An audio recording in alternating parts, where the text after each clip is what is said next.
Bom dia, boa tarde, boa noite. Não sei o horário que você está assistindo esse vídeo, mas é um prazer enorme tê-la aqui. Eu me chamo Letícia, eu sou advogada, especialista em Direito Processual Civil e mestranda em Direitos Coletivos e Cidadania. Na aula de hoje, a gente vai abordar um pouquinho sobre a proteção previdenciária dos migrantes no Brasil. É um tema pouco abordado, mas que tem uma vastidão para ser tratada, já que a maioria... Então, e também, antes de começar, eu vou falar para vocês, por favor, me sigam no Instagram. Meu Instagram é leticia.advogadasp, porque eu atuo e moro, né, sou domiciliada aqui em Ribeirão Preto, mas eu tento ter uma abrangência em todo o estado de São Paulo. Então, acabo viajando muitas vezes para a capital para tratar de trabalho e tô com o e-mail de contato aqui na descrição também, caso você tenha alguma dúvida sobre essa aula, caso você queira conversar comigo, eu estou à disposição. Então, para ficar didático, né, eu vou separar o tema em 5 tópicos. Depois na descrição também eu vou colocar os minutos que começam cada tópico, para que caso você queira, você possa ir direto ao assunto que te interessa. Entretanto, eu recomendo fortemente que você assista o vídeo inteiro, porque tá muito bacana esse conteúdo. E hoje a gente vai tratar de um tema super interessante na aula de hoje, que é a proteção previdenciária para os migrantes no Brasil. Quando a gente fala de migrantes, aqui a gente está abordando tanto os emigrantes que saem do Brasil, quanto as pessoas imigrantes que chegam para morar no nosso país.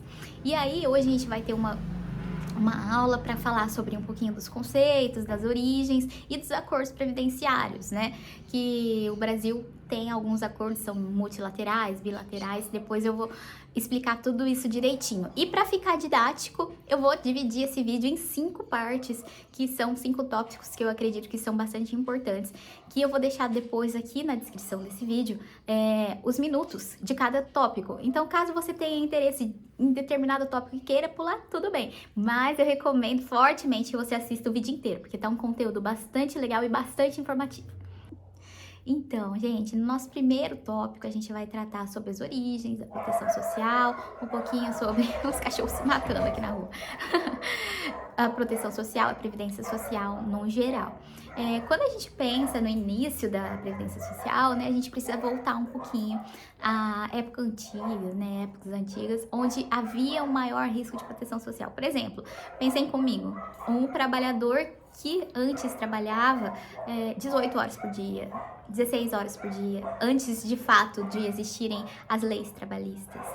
São daí também, né, com a Revolução Francesa, né, a Revolução Industrial, foram de fato os direitos dos trabalhadores sendo regulamentados. Só que a proteção social não foi tão simples assim, né? A gente tem os riscos, né, sociais que os indivíduos passavam, né? E esses riscos sociais, eu digo o acidente, a morte, até a gravidez também, porque é um momento que você está impossibilitado de laborar. Como não cair a penúria? É daí que surge a proteção social, a previdência social. Aqui no Brasil, a gente tem um marco histórico de 1923, que é a regulamentação da Lei Eloy Chaves. Ela foi feita para determinado público, que eram os ferroviários e tal. Havia um interesse. Só que essa lei foi muito importante para ser a base da vinda das proteções sociais. E com a Constituição Federal, constituída em 1988, que esses direitos realmente foram regulamentados no Brasil. Então, a gente pode falar, de fato, que os direitos previdenciários no Brasil, eles foram regulamentados e assentados, assim, digamos, em 1988, com a Constituição Federal. E aí que a gente chega, de fato, no nosso tema, que é a proteção previdenciária para os migrantes no Brasil. Porque eu quero deixar aqui uma provocação para você pensar e depois você me diga. Depois eu vou responder, obviamente, mas eu quero que você reflita comigo. Uma pessoa que trabalhou aqui no Brasil durante 15 anos, depois foi viver mais 15 anos na Itália. Como ela tem esses direitos reconhecidos? Você acredita que ela perde esse direito? Você acredita que ela perde esse tempo todo de contribuição aqui? E outra coisa, a gente envelhece. Como ela vai fazer para se aposentar no outro país ou aposentar aqui? Os acordos internacionais vêm nesse sentido e a gente vai abordar um pouquinho mais sobre eles, mas eles vêm nesse sentido de trazer uma proteção para o imigrante ou para o emigrante, né? Agora, gente, no segundo tópico, abordando já o segundo tópico, eu vou falar com vocês sobre o número de brasileiros que moram fora do Brasil. É um dado importante, o dado que eu tenho aqui é de uma pesquisa de 2022. É um dado importante que nos dá uma base, né, para entender. Porque com a globalização a tendência é aumentar esse número, de fato. Porque são várias facilidades devido à globalização. E aí, em 2022, nós tínhamos dados de que 4,6 milhões, ou 4 milhões e 600 mil habitantes do Brasil moravam fora do Brasil, desculpa, habitavam um território fora do Brasil. E aí, também feita nessa pesquisa, a gente viu que 42% mora nos Estados Unidos, no país dos Estados Unidos, e que isso dá 1,9 milhão de pessoas. E em Portugal já é o segundo com mais habitantes brasileiros, né? A gente tem 360 mil habitantes lá, Paraguai com 254 e Reino Unido com 220 mil e o Japão, que é o por último nessa lista aqui que eu fiz para vocês dos principais países, que é com 206 mil. Então, a gente precisa, né, já que tem tanta gente morando fora do Brasil, no exterior, brasileiros morando fora do Brasil, a gente precisa ter uma proteção para eles. E nesse sentido, a gente começa a tratar sobre o nosso terceiro tema. O nosso terceiro tema, ele diz respeito a essa cooperação internacional, os acordos internacionais firmados pelo Brasil. Eu tenho uma lista aqui, eu vou deixar todo o material, slide, textos complementares, no meu acervo. Se você quiser, eles estão todos separados.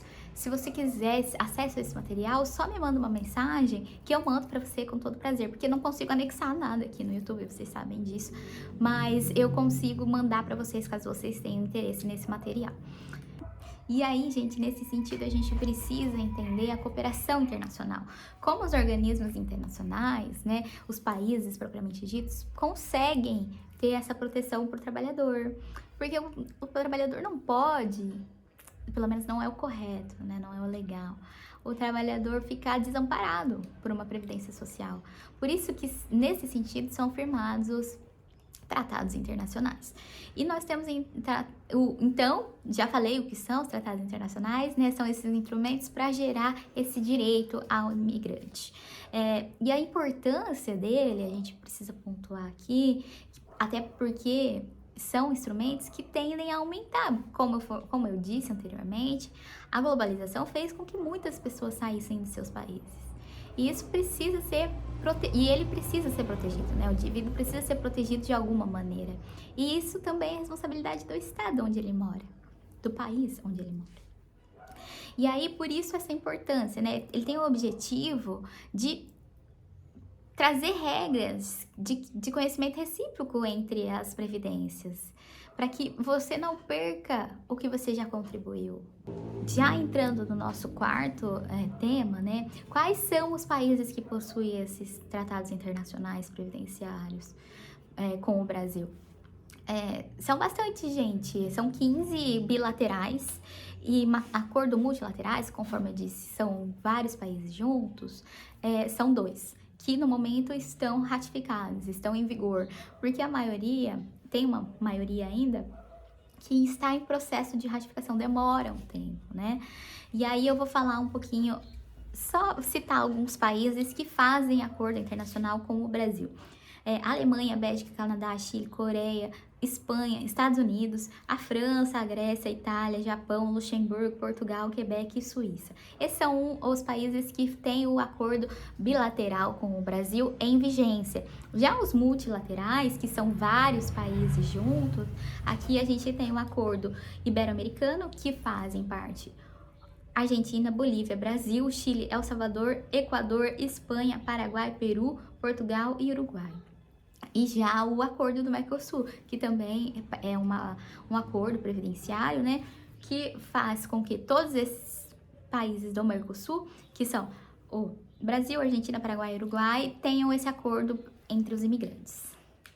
E aqui a gente chega no quinto tópico, que eu acredito que é um tópico muito interessante, que muita gente até assiste esses vídeos, né? Procura saber mais informações sobre essa questão por conta disso, né? De querer saber uma possibilidade de usar esse tempo. Então, vamos para o quinto tópico, que é: qual a possibilidade de eu conseguir unificar o tempo de contribuição trabalhado em mais de um país? Conforme eu disse lá no início, se uma pessoa trabalhou, por exemplo, 15 anos agora aqui no Brasil e 15 anos depois, ela consegue usar esse tempo de contribuição? Ela consegue usar esse ou não?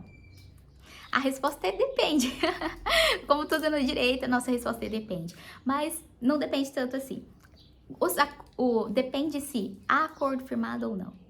Então, a primeira coisa que você, é trabalhador internacional no momento, você precisa verificar o meu país tem acordo internacional com o Brasil? Tem um acordo bilateral ou que seja aquele acordo multilateral? Porque se houver, a gente vai pegar a regulamentação do acordo, que ela dita todos os riscos que são abrangidos, todas as categorias de previdência que são cobertas, e a gente vai tentar aplicar no seu caso.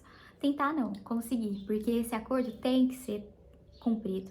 E aí nós temos os organismos de ligações, que são os organismos que são responsáveis para fazer a ligação entre um país e outro e verificar se esse acordo está sendo cumprido.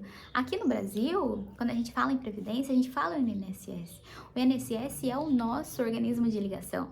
Ele faz os documentos necessários para você comprovar no outro país que você trabalhou aqui, contribuiu por determinado período.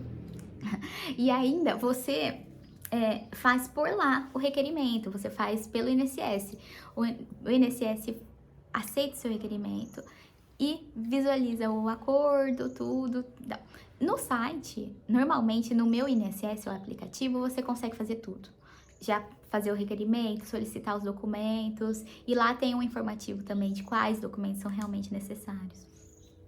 E aí, depois que se verificou isso, você também verificou no seu país, onde você está requerendo essa aposentadoria, que seja aqui no Brasil ou não, vai ter o pagamento dessa previdência, né, desse benefício.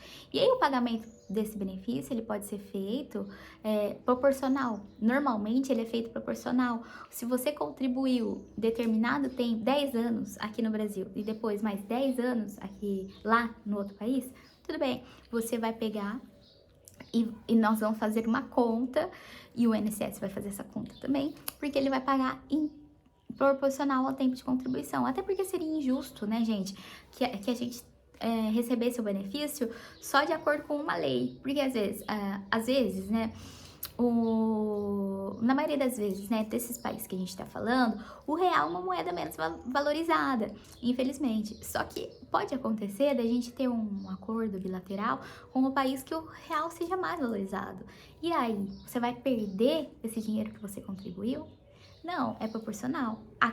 Por exemplo, se a pessoa trabalhou 15 anos, aquele exemplo que eu dei, né, trabalhou 15 anos aqui no Brasil, depois trabalhou mais 15 na Itália. Tudo vai depender dos riscos cobertos, do valor, tudo de acordo com a regulamentação de cada acordo. Desculpe, de cada acordo. E aí, feita essa avaliação, a gente vai fazer as contas, conforme eu disse, de modo que o país que você está fazendo o requerimento, ele tem a obrigação de cumprir. Assim sendo, vou deixar uma reflexão aqui. Vocês acham que é possível um brasileiro receber menos do que o salário mínimo como benefício? Porque a gente sabe da proteção constitucional que nós temos sobre o salário mínimo, né? O salário mínimo é o mínimo existencial. Pode o Brasil, nessa questão de acordos internacionais previdenciários, pagar um benefício que seja menor ao salário mínimo? Pois essa questão já foi discutida lá no judiciário e virou jurisprudência, né? E entende-se que sim, é possível o pagamento de um salário menor que um salário mínimo. Até porque esse valor vai ser proporcional, né? Então, se você contribuiu também lá, juntando as duas rendas, não vai ficar menos que o salário mínimo, porque você vai receber dos dois países, entendeu? Gente, era isso que eu queria. Foi um prazer enorme, né, tratar com vocês sobre esse assunto que é pouco abrangido pouca gente fala sobre isso, tem poucos estudos e pesquisas, então se você quiser pesquisar, pesquisador nessa área, é uma área bem legal, que é pouco abordada. E se você tiver mais alguma dúvida que eu possa ajudá-lo, me chama aqui, ou me chama no direct no Instagram, fica à vontade, eu estou aqui para ajudá-los. E é isso, gente, é um prazer enorme falar com vocês, espero que eu tenha auxiliado, cooperado com vocês de alguma forma. Um beijo!